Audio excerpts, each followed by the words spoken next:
जय गुरुदेव।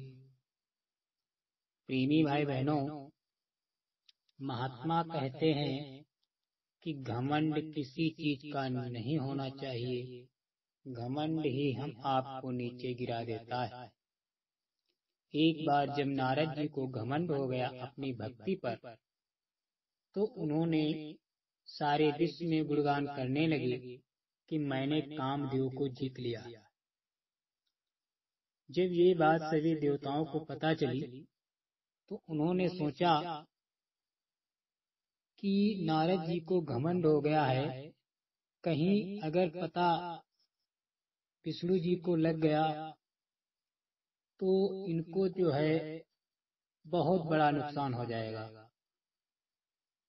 जब ऐसी चर्चा चलती रही तो भगवान विष्णु जी मुस्कुराए, कहा ठीक है, हमारे भक्त होते हुए और तुम घमंड कर रहे हो। तो नारद जी को रहा नहीं गया। उन्होंने भगवान विष्णु जी के पास जाकर के नारायण नारायण कहते हुए संबोधन किया और कहा, भगवान आज मैंने सभी को जीत लिया है, कामदेव को भी जीत लिया है, और पता नहीं कैसे संसारी जीव माया नारी में पड़ जाते हैं और भगवान का भजन करना चाहिए। इसमें क्या है, नारी दुख की मारी है, इसमें जो फंस जाते हैं, अपना कोई काम नहीं कर पाते हैं जिससे भगवान की कृपा प्राप्त हो, वो इसी में लिप्त हो जाते हैं। इसी प्रकार से बहुत दृष्टांत बताया। तो भगवान विष्णु जी क्षीर सागर में लेटे हुए थे, वो मुस्कुराए और वहां से नारद जी चल दिए। भगवान विष्णु ने क्या किया, एक माया नगरी रच दी। विश्वमोहिनी नाम की राजकुमारी के रूप में अपना भेष बदल लिया। और जब इधर से नारद जी जाते हैं तो देखते हैं कि एक अच्छा नगर बसा हुआ है और वहां का राजा अपनी राजकुमारी की शादी करना चाहता है और स्वयंवर करेगा। तो नारद जी ने सोचा कि क्यों ना हम भी स्वयंवर में भाग लें और हम भी शादी करेंगे। तो नारद जी के जब मन में ये विचार आ गया तो देखो प्रेमियों क्या हुआ, अब नारद जी को ये भूल गए हमने क्या कहा है, हमने कामदेव को जीता है, इसलिए हमको ऐसा नहीं होना चाहिए, ऐसा नहीं करना चाहिए, उनके मन विचार में नहीं आया। तो वो ज्यों त्यों रात कटी, सुबह भगवान विष्णु के पास आ गए और बोले, भगवान हमें जीवन भर आपसे कुछ नहीं मांगा,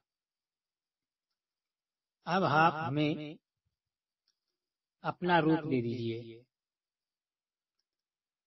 और जिस प्रकार से वहां पर स्वयंवर में सभी राजा लोग आएंगे, हम भी जाएंगे और हम चाहते हैं कि आपसे सुंदर पूरे संसार में कोई नहीं है, तो इसलिए अगर आप अपना रूप हमें दे दें तो हमारा काम चल जाएगा। भगवान ने कहा ठीक है, लेकिन नारद जी ने कहा, एक रामचरितमानस में चौपाई आती है, उन्होंने कहा, यही विधिनाथ हो यही तमोरा, करहु सुबेगी दास मही तोरा। भगवान विष्णु से कहा कि हे प्रभु, जय विधिनाथ हो हित मोरा, करहु सुबेगी दास मही तोरा। तो भगवान विष्णु ने एव मस्त कह दिया। जब एव मस्त कह दिया और जब स्वयंवर रचा गया। विश्व मोहिनी को माला लेकर के उसने स्वयंवर में जब माला लेकर विश्व मोहिनी चली माला डालने के लिए, तो नारद जी भी बैठे थे। तो भगवान विष्णु ने क्या किया, नारद को बंदर का रूप दे दिया। अब इधर स्वयंवर चल रहा है और विश्व मोहिनी नाम की जो राजकुमारी है वो वरमाला लिए टहल रही है, लेकिन नारद बार बार उचक रहे हैं कि हमारे माला डाल देगी, क्योंकि इसमें सबसे ज्यादा सुंदर हम ही हैं। इसलिए वो बार बार ऊपर के लिए हुमक रहे हैं। लेकिन ये तो प्रभु की लीला थी। उन्होंने इनका घमंड दूर करने के लिए ये सब लीला रची थी। तो उन्होंने क्या किया, जब विश्व मोहिनी पूरे राजाओं को देख करके आई, तो भगवान विष्णु भी राजा के रूप में बैठे हुए थे, उनके वरमाला डाल दिया। अब इधर वहां के कुछ लोग थे, वो हंसने लगे, कहने लगे कि आप तो बने बंदर घूम रहे हो और कहते हो मैं राजकुमारी के साथ शादी करूंगा। इस प्रकार से कुछ कटु वचन भी कहे। जब नारद जी को विश्वास नहीं हो रहा था, जब ऐसे सभी कटु वचन कहने लगे, हंसने लगे, तो उनको थोड़ा संदेह हुआ, हो सकता है कि सही कह रहे हो। जब वो स्वयंवर से लौट करके आए, तब देखा अपना दर्पण में मुख देखा, तो देखा बंदर का। तब वो क्रोधित हो गए।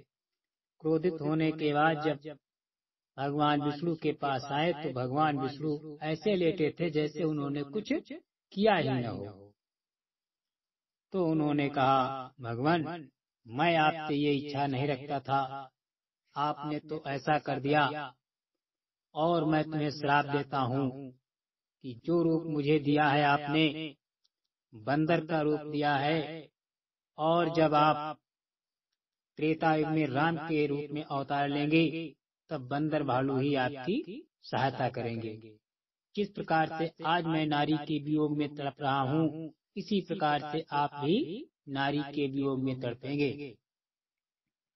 तो भगवान विष्णु ने कहा, ठीक है।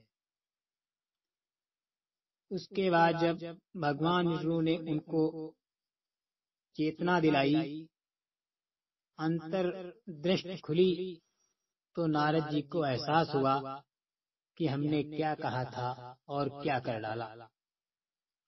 लेकिन ये तो प्रभु की लीला थी। नारद के मुखारविंद से श्राप दिया, ये तो उनको लीला करनी थी। भगवान विष्णु जानते थे आगे क्या होने वाला है। फिर भगवान विष्णु ने कहा कि हे नारद, तुमने क्या कहा था, जही विधि नाथ हो यही तमोरा, करहु सुबेगी दास मई तोरा। तुमने कहा था जिस प्रकार से हमारा हित हो वो भगवान कर दीजिए, वही हमको दीजिए, और मैं तुम्हारा शिष्य हूँ, चेला हूँ, बहुत जन्मों से आपकी सेवा करता आया हूँ, तो हमने कुछ गलत नहीं किया। आपने जो कहा ठीक है, आपने जो समझा वो ठीक है, लेकिन मैंने आपके कहे के अनुसार ही आपको वरदान दिया है। क्योंकि तुमने कहा था जही विधि नाथ होई हित मोरा, करहु सुबेगी दास मैं तोरा, कि आप शीघ्रता से वही काम करिए जिससे हमारा हित होता हो। तो मैंने वही काम किया जिससे तुम्हारा हित होता है। क्योंकि आप अगर माया नारी के चक्कर में पड़ जाएंगे तो आप भक्ति भूल जाएंगे, क्योंकि आप ब्रह्मा के पुत्र हैं। इसलिए आप तो सारे वेदों के ज्ञाता हैं, भूत भविष्य के ज्ञाता हैं, फिर भी आप माया के चक्कर में क्यों पड़ रहे थे। इसलिए मैंने वही किया जो आपके हित में था। जब नारद जी को बोध कराया, जब उनको ज्ञान प्रकट हुआ, तब वो बार बार कहने लगे कि हे भगवान, मैंने बहुत अनर्थ कर दिया, आपको मैंने श्राप दे दिया, ये मैंने क्या कह दिया। बार बार विलाप करने के बाद भगवान विष्णु जी मुस्कुराए और कहा, नारद, क्या तुम ये जान सकते हो कि बिना हमारी मर्जी के पत्ता तक खिलता नहीं, तो आप श्राप कैसे दे सकते थे। तो उन्होंने कहा, भगवान, इसका राज क्या है। तब उन्होंने कहा कि एक बार की बात है, जब मैं एक बार खेल खेलने के लिए सभी को आह्वान किया था कि भाई खेल खेला जाए, और हमारे खेल में कौन कौन खेल सकता है। तो वहां पर जय विजय नाम के 2 द्वारपाल हमारे खेल में खेलने के लिए उत्सुक थे, और वहां पर हमारा खेल चल रहा था। तो मैंने कहा था कि अंदर कोई आने मत देना। इसलिए जब उन्होंने खेल में भाग लिया, तो उनको किसी कारण से श्राप मिल गया था। जब श्राप मिला, तो एक जन्म में तो मैंने पार कर दिया, दूसरा जन्म त्रेता युग में भी पार करना है। वही जो रावण और कुंभकर्ण का भेष मिलेगा, उनको जन्म मिलेगा, उनको भी हमें मारना है। इसके बाद द्वापर होगा, उसमें भी इनको तारना है। इसलिए आपके मुखारबिंद से ये श्राप दिलाया। इस पर नारद जी बहुत पश्चाताप हुआ, तो उन्होंने कहा, भगवान, आपके बगैर पत्ता तक खिलता नहीं है, ये हमें आज मालूम हुआ। लेकिन हमें आज ये भी प्रतीत हो गया है कि किसी चीज का घमंड नहीं करना चाहिए। भक्ति का हो या धन या पुत्र या वैभव, किसी चीज का अगर आप लोगों ने घमंड कर दिया, तो घमंड भगवान का भोजन है। भगवान कभी भी घमंड को बर्दाश्त नहीं करते हैं। अगर वो दिल से दया और कृपा बनाए हैं भक्त पर, तो भक्त को घमंड के परे रखते हैं। इसलिए महापुरुष भी कहते हैं कि बच्चा दीन बनो, दीन गरीबी धार के कहूँ, दीनता से भक्ति होती है, गरीबी में भक्ति होती है। अगर ये 2 चीजें हमारे आपके अंदर नहीं हैं, तो भक्ति नहीं हो सकती है। इसलिए जय गुरुदेव जी महाराज हमेशा बताते हैं कि बच्चा दीन बनोगे तो आप निज घर अपने सचखंड पहुंच जाओगे। जय गुरुदेव।